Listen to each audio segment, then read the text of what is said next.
તો અમરેલી જિલ્લાના વડિયા અને આસપાસના ગામમાં પણ વરસાદ ખાબકી રહ્યો છે। વડિયા, મોરવાડા, બરવાડા સહિતના ગામમાં વરસાદ ખાબક્યો। બાવળ, ખીજડીયા, સાથરી સહિતના ગામમાં પણ વરસાદી માહોલ છવાયેલો છે। સતત વરસાદથી ખેડૂતોના જીવ તાળવે ચોટ્યા છે, કારણ કે અત્યારે ખેડૂતોના ઉનાળુ પાક છે તે ખેતરમાં હોય છે અને તેને ભારે નુકસાન જવાની શક્યતા છે। મે મહિનાનો સમય છે, સામાન્ય રીતે ભર ઉનાળો હોય છે, ફૂલ તડકો હોય છે ને તેની બદલે અત્યારે વાતાવરણ બદલાયેલું જોવા મળી રહ્યું છે। અનેક જગ્યાએ વરસાદ ખાબકી રહ્યો છે।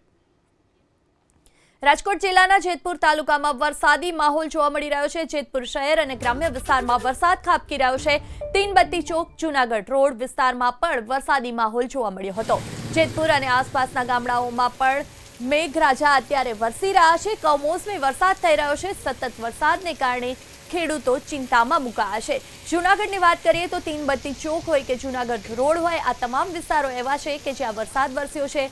જેતપુર અને આસપાસના ગામડાઓમાં પણ વરસાદી માહોલ જોવા મળી રહ્યો છે। ભર ઉનાળે ચોમાસા જેવો માહોલ આ વિસ્તારોમાં જોવા મળી રહ્યો છે અને તેને પરિણામે સૌથી વધારે ચિંતા જગતના તાતને સતાવી રહી છે, કારણ કે અત્યારે પાક એ રીતના હોય છે કે જેને ભરપૂર તડકો મળે તો સારા એવા ખીલે છે, ત્યારે અચાનકથી વરસાદ આવતા જે પાક છે તેને વધારે પડતું નુકસાન થવાની ભીતિ છે।